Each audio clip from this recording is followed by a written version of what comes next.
Capítulo 29. Já estava maior quando comecei a sofrer de puxado. Uma moléstia horrível que me deixava sem fôlego, com o peito chiando como se houvesse pintos sofrendo dentro de mim. Tenho uma impressão de terror das minhas noites de asmático, dos meus dias compridos em cima da cama, dos vomitórios abomináveis que me davam. Eram acessos de mais de 3 dias. Depois a convalescença, sem poder pisar um terreiro, sem ir ao alpendre por causa do mormaço, do sereno, dos chuviscos. Não comia frutas, não tocava em coco, assavam-me a cana para chupar, num resguardo rigoroso de mulher parida.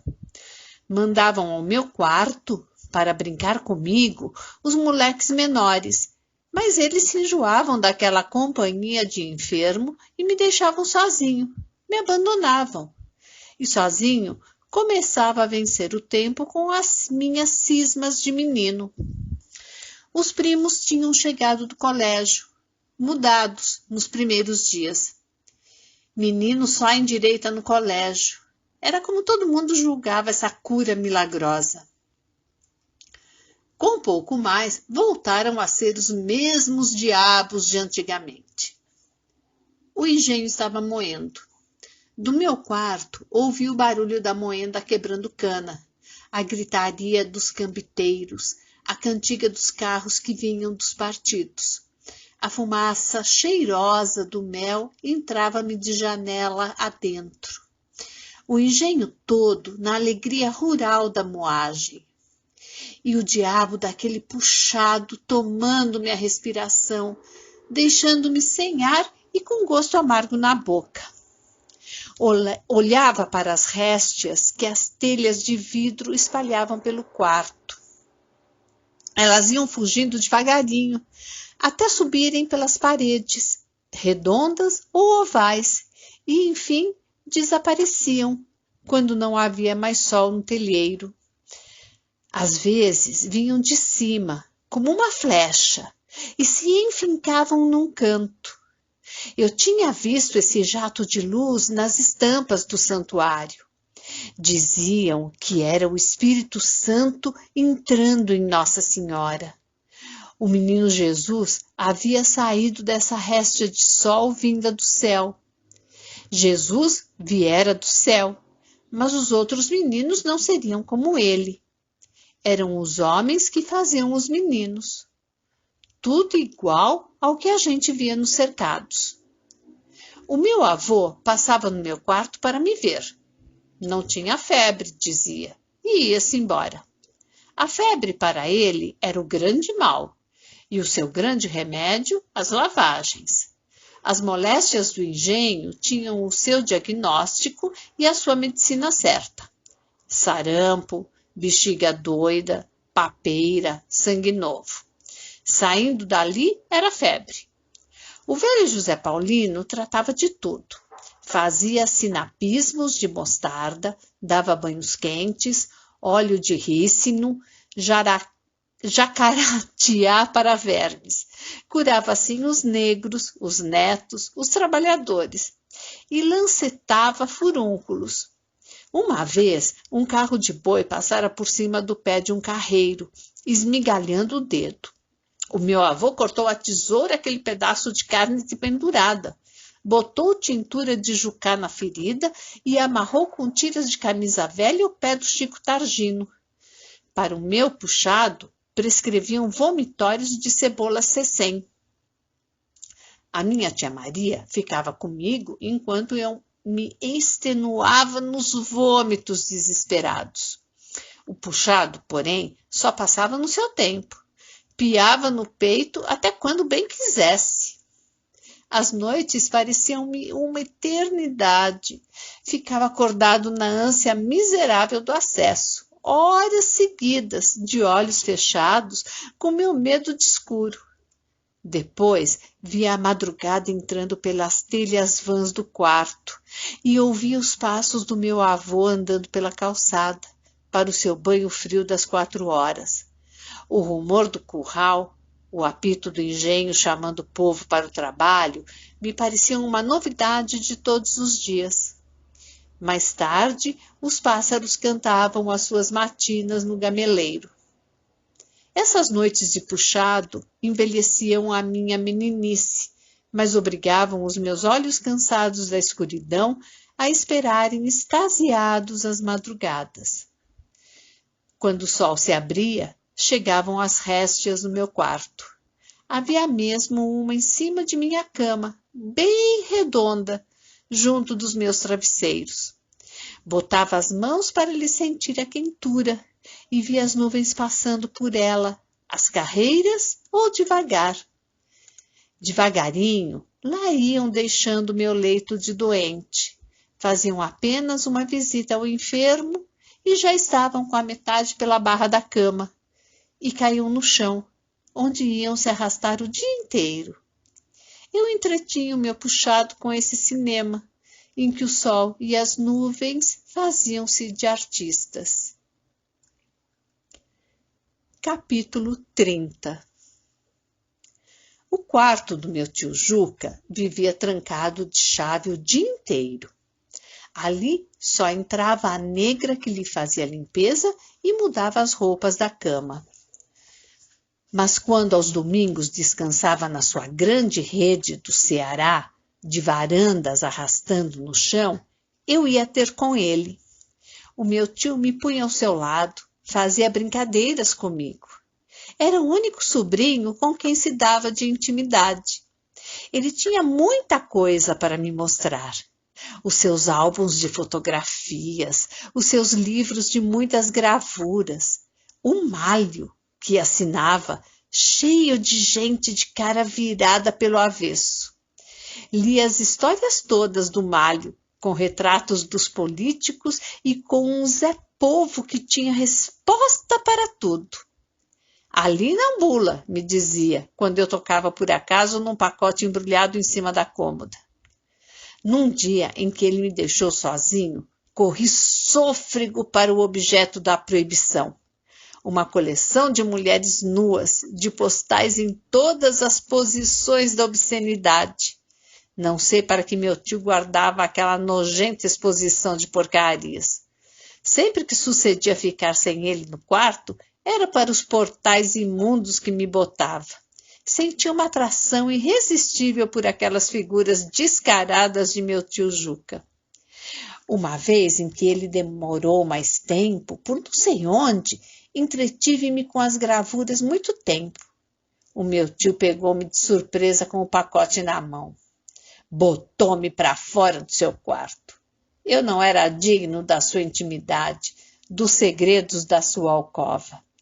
Mas ficava-me de seus aposentos uma saudade ruim daquelas mulheres e daqueles homens indecentes. Capítulo 31. Um moleque chegou gritando: "O Partido da Paciência está pegando fogo!" Tinha sido faísca do trem, na certa. O povo todo correu para lá, com enxadas, foices, pedaços de pau. Via-se o fumaceiro do outro lado do rio, tomando o céu todo. "Mande chamar o pessoal do eito!" gritava o meu avô. E com pouco mais, chegavam os cabras em disparada para os lados do partido. O fogo ganhava o canavial com uma violência danada.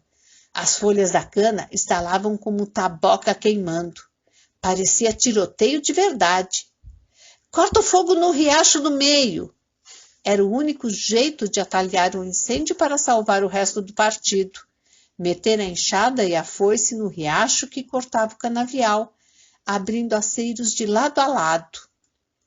A casa de palha do negro Damião, o fogo comeu num instante. Nem tiveram tempo de tirar os trastes. O vento soprava, sacudindo faíscas à distância.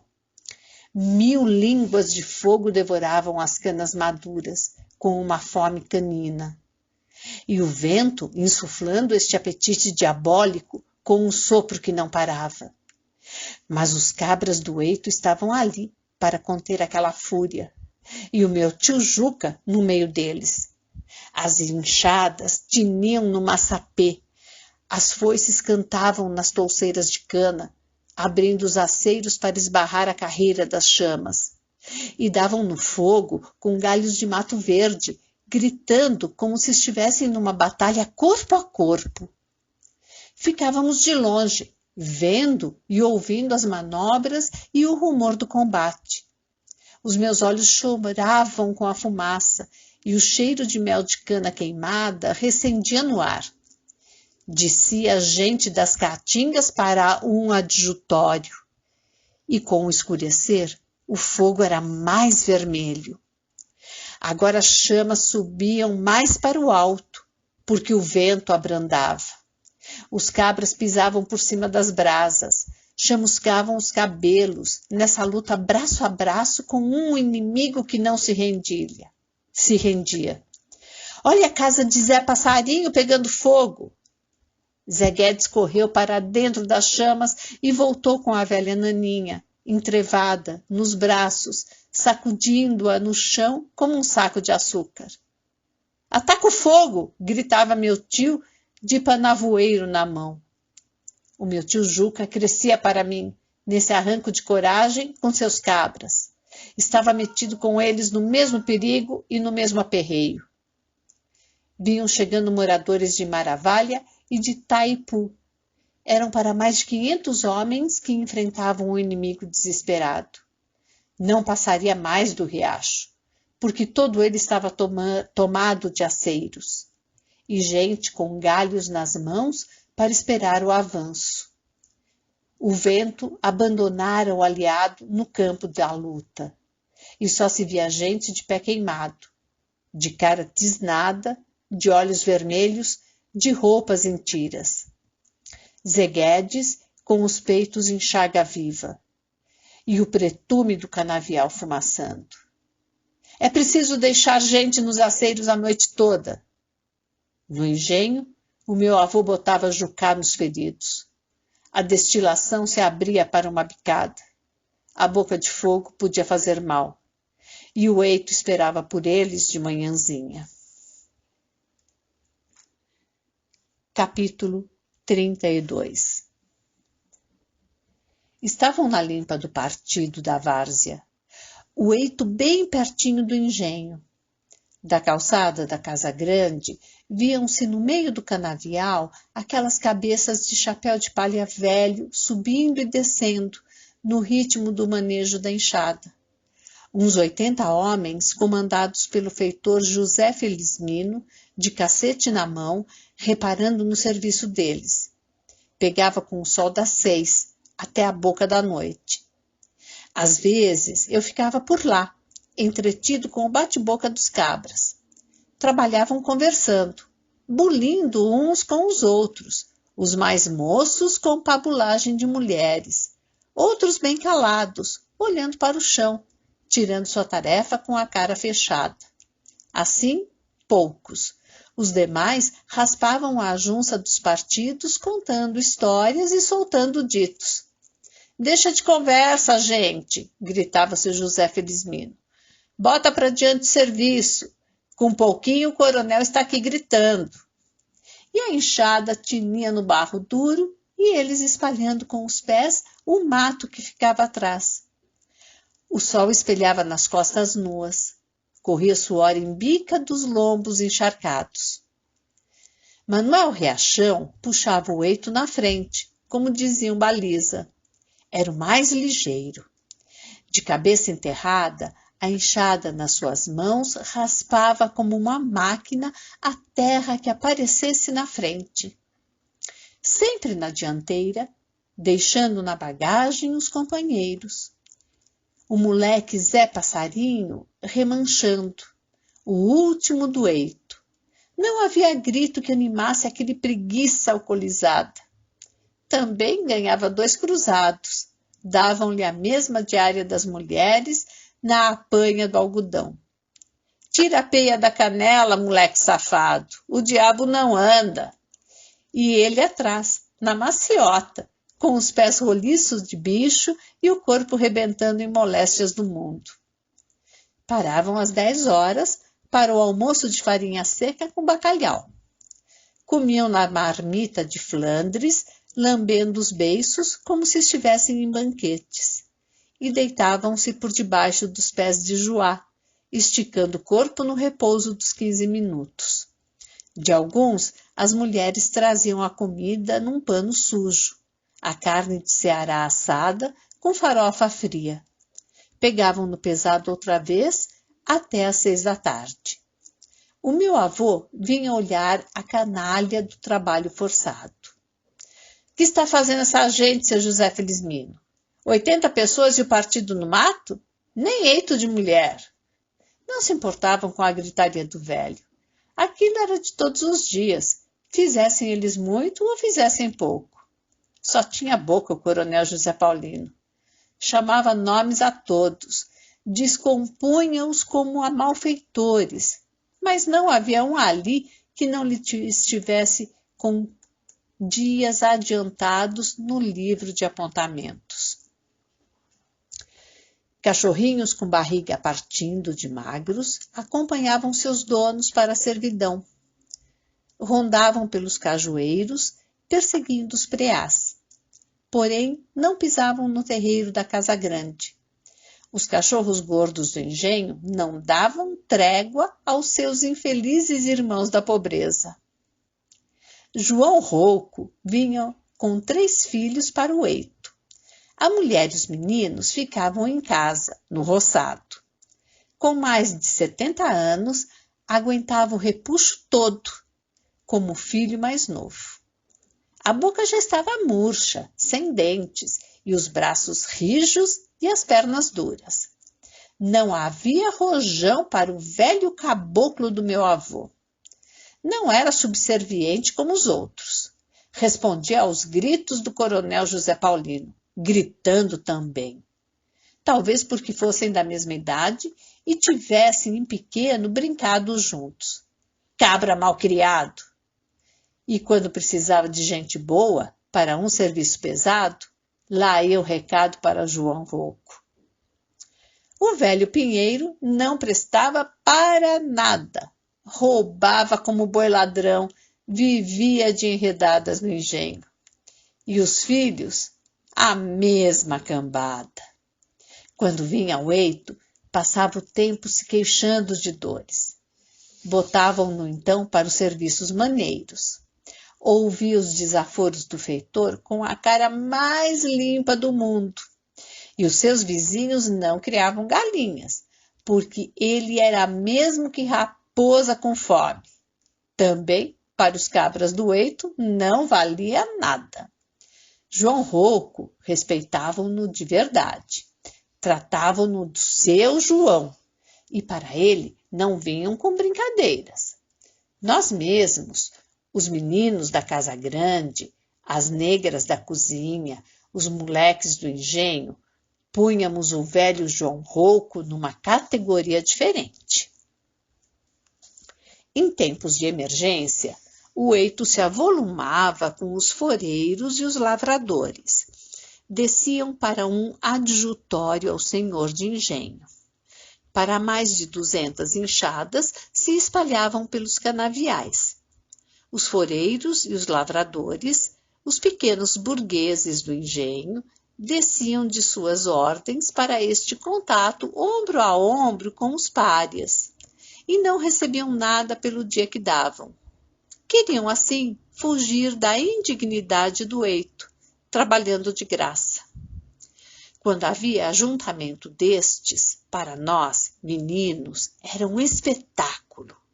Levavam mel de furo para a regalada merenda dos cabras. E à noite, o terreiro da Casa Grande se enchia com um exército de esfarrapados. Bebiam cachaça nos dias de chuva e voltavam para casa para o sono miserável da cama de vara. O costume de ver todo dia esta gente na sua degradação me habituava com a sua desgraça. Nunca, menino, tive pena deles. Achava muito natural que vivessem dormindo em chiqueiros, comendo nada, trabalhando como burros de carga.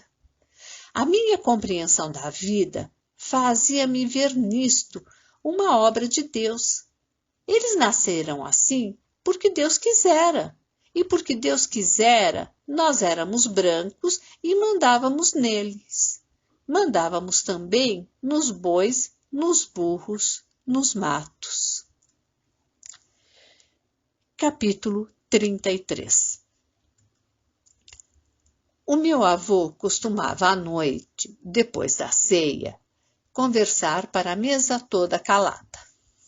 Contava histórias de parentes e de amigos, dando dos fatos os mais pitorescos detalhes. Isto se deu antes do cólera de 48 ou depois do cólera de 56. Eram os sinistros marcos de suas referências. O seu grande motivo era, porém, a escravidão. Tio Leitão dava nos negros como em bestas de almanjarra. Tinha uma escravatura pequena, um negro só para mestre de açúcar, purgador, pé de moenda. O major Ursulino de Goiânia fizera a casa de purgar no alto, para ver os negros subindo a ladeira com a caçamba de mel quente na cabeça. Tombavam cana com a corrente tinindo nos pés. Uma vez, um negro dos picos chegou na casa grande do major, todo de bota e de gravata. Vinha de conversar com o senhor de engenho. Subiu as escadas do sobrado oferecendo cigarros. Estava ali para prevenir das destruições que o gado do engenho fizera na cana dos picos. Ele era o feitor de lá. O seu senhor pedira para levar este recado. O major calou-se, afrontado. Mandou comprar o negro no outro engenho. Mas o negro só tinha uma banda escrava. Pertencendo a 2 pessoas numa partilha, um dos herdeiros libertara sua parte. Então o major comprou a metade do escravo e trouxe o atrevido para sua bagaceira. E mandou chicoteá-lo no carro, a cipó de couro cru, somente do lado que lhe pertencia. Esta história da banda forra, o meu avô contava para mostrar a ruindade do velho Ursulino. Era raro o senhor de engenho de coração duro para os escravos. Os dele vestiam e comiam com fartura. Negro só mesmo com barriga cheia. Era verdade que havia alguns que pediam cipó de boi. Ali mesmo, no Santa Rosa, uma escrava botara uma erva venenosa no caldeirão de comida da escravatura. Quase que morria tudo de dor de barriga. Tinha se inimizado com uma crioula por causa de um negro e queria matar o resto. Os jornais, na abolição, falavam de senhores de engenho que matavam negros de relho. Ninguém hoje mata boi de macaca. Queria-se um negro gordo para o trabalho e a revenda. Não se ia botar fora 1 conto nem 2 de réis. Aqui comiam de estragar. E na várzea, só Ursulino botava negro na corrente. Também a escravatura dele era uma desgraça. Quem tinha o seu negro fujão vendia para o eito do Itapuá. Mandavam-se escravos para o Ursulino, como hoje se bota menino na marinha, para amansar. E a gente do Partido Liberal botou o nome em Ursulino de Barão do Couro Cru. Quando veio o 13 de maio, fizeram um coco no terreiro até alta noite. Ninguém dormiu no engenho, com zabumba batendo. Levantei-me de madrugada para ver o gado sair para o pastoreador e me encontrei com a negrada, de enxada no ombro. Iam para o eito. E aqui ficaram comigo. Não me saiu do engenho um negro só. Para esta gente pobre, a abolição não serviu de nada. Vivem hoje comendo farinha seca e trabalhando a dia. O que ganham nem dá para o bacalhau. Os meus negros enchiam a barriga com angu de milho e ceará, e não andavam nus como hoje, com os troços aparecendo. Só vinha ganhar dinheiro em açúcar com a abolição. Tudo que fazia dantes era para comprar e vestir negros. Cabeça de PUC ensinava os meninos de Manuel Antônio do Bonito. Um dia desapareceu um dinheiro de ouro do velho. Botou-se logo para cima do mestre. E judiaram com o homem de tal forma para descobrir o roubo que o deixaram para morrer. Dias depois, prenderam um pedreiro em Itabaiana trocando dinheiro de ouro na feira. Então tudo ficou descoberto. O pedreiro trabalhava retelhando o sobrado do Bonito quando viu o velho Manuel Antônio botando um saquinho debaixo de uma galinha choca deitada. Era ali a burra do engenho. E por causa desta surra em cabeça de PUC, o senhor de engenho andou pelos matos até o Partido Conservador subir. Dom Pedro chegou no Pilar uma tarde. Ninguém esperava por ele. A casa da Câmara estava fechada. Era certo que estaria na vila no outro dia, mas o imperador só andava correndo, cansando os cavalos. Quando a cavalhada entrou na Rua Grande, o povo todo correu para ver. Dom Pedro parou defronte da casa da Câmara. Vieram abrir. Tio Henrique, vereador, tremia de medo. Não havia nem cadeira lá dentro. Estava tudo no marceneiro se invernizando. A grande sala do júri vazia. Dom Pedro subiu com o seu grande chapéu do Chile, olhou para os cantos. Não viu móveis. Sacudiu o chapéu no chão e deitou-se na rede do pedreiro que estava limpando a casa para a festa. O presidente da província mandou prender o tio Henrique pelo desastre. Estas histórias do meu avô me prendiam a atenção de um modo bem diferente daquelas da velha Totonha. Não apelavam para a minha imaginação, para o fantástico. Não tinham a solução milagrosa das outras. Puros fatos diversos, mas que se gravaram na minha memória como incidentes que eu tivesse assistido. Era uma obra de cronista bulindo de realidade. A história inteira da família saía nestes serões de depois da ceia. O avô do velho José Paulino viera de Pasmado, com o irmão padre, para São Miguel. Fundara ali, pelas várzeas e caatingas do Paraíba, uma grande prole de senhores de engenho.